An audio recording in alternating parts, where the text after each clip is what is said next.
Autumn Nation Series week number 3, folks. Picking a team of the week, 15 of the best players from the week that was. It's a tough one because you got All Blacks and France, which is, in terms of world rankings, two pretty highly ranked teams. And in the same week, you're looking at a game like Georgia against Italy, pretty much equally as competitive, very similar scoreline, but very different teams. But we're going to put them all together, shake out 15 players, and you guys can let us know your thoughts on who you would be picking if you were picking a 15, because we would all pick him differently. Did you watch Scotland take it on Portugal? If so, you would have seen Jamie Beattie doing pretty well in that Scottish front row. You might be thinking, didn't the Scottish front row get monstered by the Portuguese subs? They did, but this fella was off by that point. When he was on, he was in pretty good form, man. He managed a try, burrowing over from close range, not long before he ended up getting substituted. I think that was his first test try. So big well done for him. 7 carries, 8 metres, beats a defender. Very kind of prop-like. He finishes 5 from 7 tackles. 6 passes, so certainly plenty of touch on the ball for a big prop. And yeah, you could well say the front row stocks took something of a decline after his removal, but when he was on the pitch, very productive. You know, it's a good day at the office when both your starting props, get on the score sheet. Hooker, it is a pretty simple one. I mean, if you're just looking at tries, how often does a hooker get a hat-trick? Matty Festa managed that against Wales for the Wallabies. When was the last time the Wallabies scored 3 maul tries in a game? Unbelievable. It used to be a real weakness of the Wallabies, but they certainly turned it into a strength this week. Matty Festa on the beneficial end of that with 3 tries all coming from the maul, but that also speaks volumes to the way the line-out was going. You know, you pick Skelton for that bit of extra bulk. You maybe surrender a bit at line-out time, but their line-out operated really well, 92%. I think they only went 1 awry. He made his tackles, 10 from 11. He gets his hands on the ball a lot, 11 carries from Matty Festa, 18 metres, so certainly getting over the kind of 1 metre a carry thing from front rowers, beats a defender. Doesn't concede any penalties. Few passes. Matt Festa, 3 tries for the Wallabies. Not a bad way for the second week of their campaign to go. And then I'm going to go with the replacement in Vincent Koch with the Springboks. What a defensive shift from that big man. He comes off the bench and finishes the team's second top tackler, which is usually not the done thing unless you come on really early. But he comes on normal kind of Springbok time. 11 from 11 tackles, second for the team. I think he's only behind Khaleesi. And he finishes with 2 turnovers, which is first for his side. So what a defensive impact from the bench. Doesn't concede any penalties. Springbok front row from the bench has been a real area of strength. And when you got a guy like Vincent Koch coming on, you can kind of see why. Locks, you're not going to blame me, right, for going with the Aussie guy in Nick Frost. What a try. What a try. 50 metres from Nick Frost. If you haven't seen the highlights, you need to go watch the highlights, at least to get his try. It is literally turnover ball. Jorgensen picks it up. Ikitau gets it to Frost, who just gallops away. Knees high. Nobody catching him. 50 metres from your second rower. He finishes with 7 carries for 55 metres. So the vast majority of those for his try. Beats a couple of defenders. Gets a clean break. Guess what? That's his try. 5 line-out wins. He's also Australia's top line-out man. As I mentioned, he's got a bit of extra pressure on him with Skelton. He had Suru Uru alongside him, the loose forward, who can help out at line-out time, but took the responsibilities at line-out time. 5 passes, so certainly get his hands on the ball. 11 tackles, was second equal for Australia, although he did miss a few. And did give away a penalty, so not all perfect, but hell of a try from Nick Frost. And pretty good performance from the Wallabies generally. Next, I've cheated a little bit because he didn't play that much of the game in the second row, but Pieter-Steph certainly finished the game in the second row. And he's good. He's having another very, very good year. Pieter-Steph du Toit also scores a try. I'm not sure it's quite as flashy as Nick Frost's one, but the double charge down from the box is pretty impressive. So he charges down Marcus Smith after Evans already made a charge down on Van Portfleet. That's try time, and given the scoreline of that game, Very important. 9 carries for him, which is the top South African. So he's always just so busy. 8 meters, which is not the greatest return, but he's taken the ball to the line, beats a defender, 3 passes, 9 from 10 tackles, 90% rate for him, including a dominant one. A couple of lineouts, 1. Does concede a couple of penalties, but he is just always involved in a bit of everything. He's always going to be one of your top tacklers, one of your top ball carriers, and he scores a try. Ladies and gentlemen, Pieter-Steph du Toit. Now, loose forwards, I'm not just half cheating, I am full cheating because I have picked 2 number 8s. I don't usually do this, but this guy deserved it. Tona Kajalagonia, the Georgian number 8. Did you guys watch Georgia and Italy? Many of you would not have, but the Georgians tackled and tackled and tackled and tackled and tackled some more. They finished with virtually the lowest possession and territory numbers I've ever seen. I think 68% and 79% were the Italian possession and territory numbers. These guys just didn't contest the breakdown, and they tackled their hearts out and then hit the Italian guys when the chances arose. Tona Kajalagonia, the number 8, finished with a whopping 30 tackles. I think the record ever is like 38. So, in the scheme of things, not that far off. I watch a lot of rugby, and I virtually never see a guy make 30 tackles. 30 tackles. The Italian side made like 62 or something. So this guy on his own, almost half as much as the entire opposition. That is outstanding. But not just that. 9 carries, which is first equal for the Georgian team. 24 meters, which is the top Georgian forward. Beats a defender, and he's their second top line-out guy, winning 3. Couple of dominant tackles, couple of passes, beats a defender, does concede a penalty, but goodness gracious me, what a proper defensive powerhouse shift. Again, if you haven't seen the highlights of Georgia and Italy, well worth a watch, despite the fact that it was largely Georgian defense that was the highlight. There are a couple of slick tries in there as well, especially the one that Niniash really sets up. But yes. Next, on the flank, I'm also going to go with, in the loosies, Josh van der Fleer from that Ireland game, which feels like ages ago. Ireland against Argentina. But Josh van der Fleer played really well. He was also kind of like that Pieter-Steph thing, just the high work rate guy.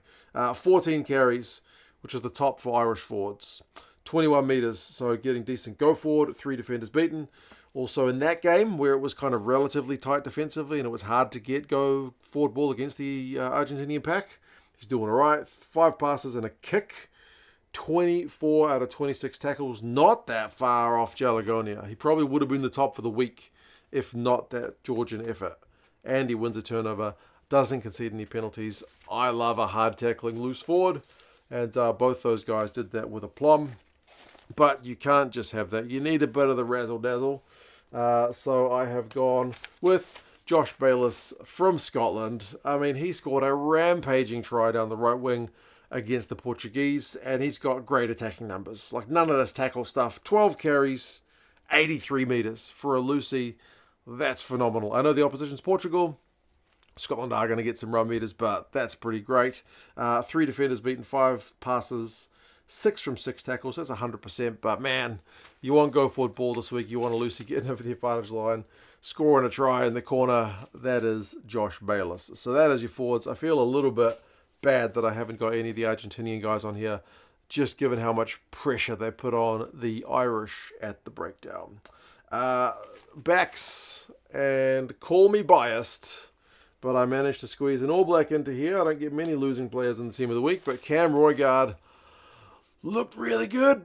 There's not many guys who go into a game up against Antoine Dupont as a halfback and beat them for all the attacking numbers, like, you know, run meters and defenders beaten and all that stuff. Like, certainly the All Blacks looked the better side when Cam Roigard was on the field. It's just true. He gets a try. He disrupts that duo of Aldrit and Dupont at the back of that scrum, which is under pressure from the All Blacks forwards. Rips the ball clean and or intercepts the ball, whichever way you want to look at it, and runs over for a kind of ugly try. But it's a try nonetheless, and it's that pressure that he's putting on. 11 carries, 48 meters, 5 defenders beaten. 5 defenders beaten is first equal for the entire game, and he didn't even play like an hour. And he's got Antoine Dupont playing against them, who got like 9 or something against Japan the week before. He gets a clean break, 76 passes, 5 kicks, 10 from 11 tackles, was the top of any All Blacks back. So he was just disruptive and dangerous on attack. So Cam Roigard, bit of New Zealand bias maybe, but bro, he had a good game. Not the only good halfback by any means, but certainly had a good game. And the guy who played for the opposition in that game, number 10, I'm going to go with Thomas Ramos. Pulled the strings really well for that French side, didn't he? Kicked his goals. That's the kind of key thing that you look at back in terms of wins and losses in close games like that. 100% from the tee, 15 points, 3 penalties, 3 conversions. Doesn't miss any. Didn't look like missing any either. And he's got a hand in 2 of the French tries. Turnover ball, Ramos hoofs it along for Beattie. That guy's got the gas to get there. Ramos has got to spot it, find the space, make the decision, get the execution right. He gets it. He's also got the try for Burros as well early on. Picks him out in the back line.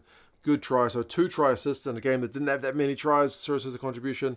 8 carries from him, which was the top from the French backs. 35 metres, which was second for France overall in a pretty defensively minded game. Beats a defender. 11 passes. 14 from 16 tackles. It's not what you think when you think Thomas Ramos. But man, Thomas Ramos. Pretty good game. Pretty good game. I am going to put another Aussie in here, and I've been picking more Aussies in the last couple of weeks than I feel like maybe the whole Rugby Championship in the team of the week. Len Ekitau is in cracking form.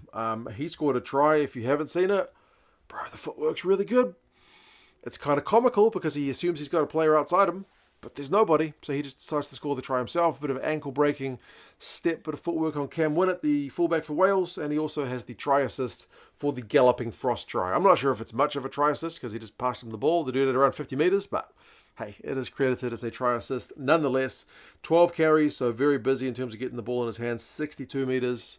It's great for a 12. He's got a clean break. He's got a defender beat. He's got 8 passes. He makes 5 from 5 tackles. He's got a couple of turnovers conceded.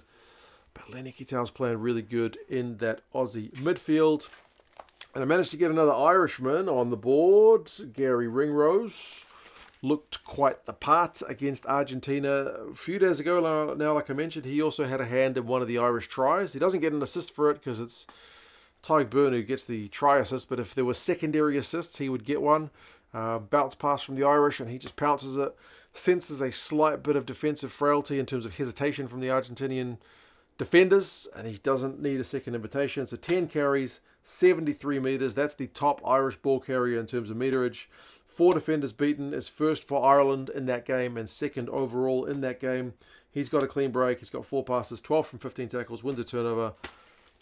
Gary Ringrose, pretty sharp. Not sure Ireland win that one without his injection of attacking prowess.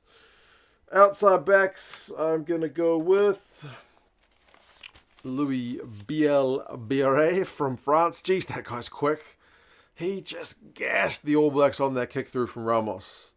Absolute lightning. And he was defensively all over the place as well, just shutting things down. He finished the game with 7 tackles, including a dominant one for a winger. Is a pretty bloody good return. Doesn't miss any. 3 passes, couple of kicks. 2 clean breaks, his first equal for that game. As I mentioned, it wasn't that kind of free and open. The defenses were largely solid enough. 6 carries, 34 metres, 4 defenders beaten. 4 defenders beaten is also top for France in that game. He is lightning. You know who's coming on the right wing. I've got Cheslin Colby. He was in something of a mood. He likes playing England, doesn't he? It's not the first time he's had a pretty good game against England. 2 tries from him.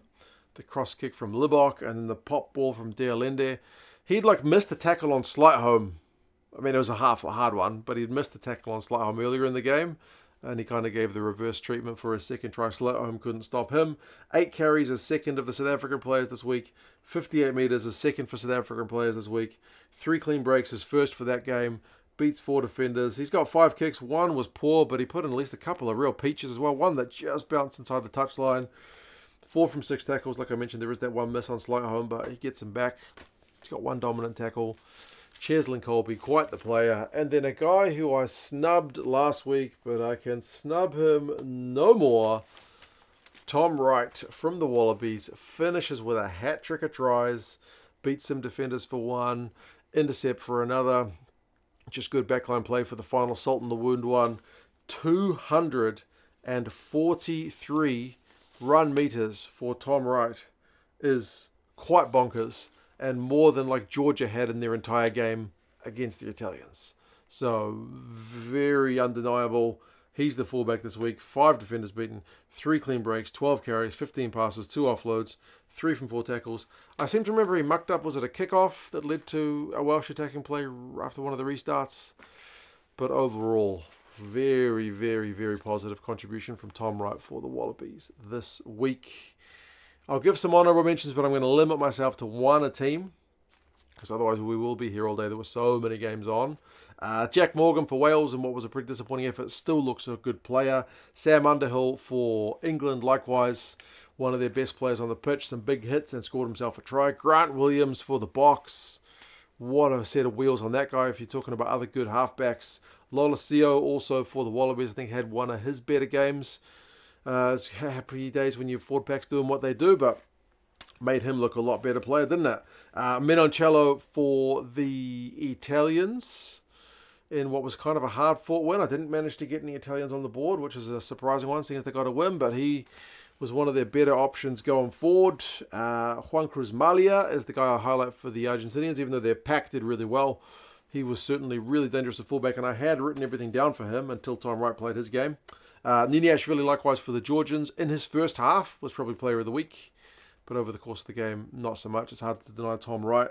Storti for the Portuguese, Rafael Storti, really sharp, scores himself another try in Portuguese colours, always looks dangerous. Tom Jordan, a lot of good fullbacks this week. I think he got player of the match in his match against Portugal, also really sharp. Did I mention any of the other Georgians? I did. I mentioned Niniashvili. So there you go. Team of the week for round 3. 1 full week to go, and then there's still Ireland against Australia in the final week. So still heaps of rugby coming. Subscribe to the channel if you appreciated the stats. The comments, leave us a comment down in the description. No, you don't comment in the description. Leave us a comment down below. Like the video. I need to go take a nap because I've been watching way too much rugby, but you guys take care, and I'll talk to you guys again soon. See you later.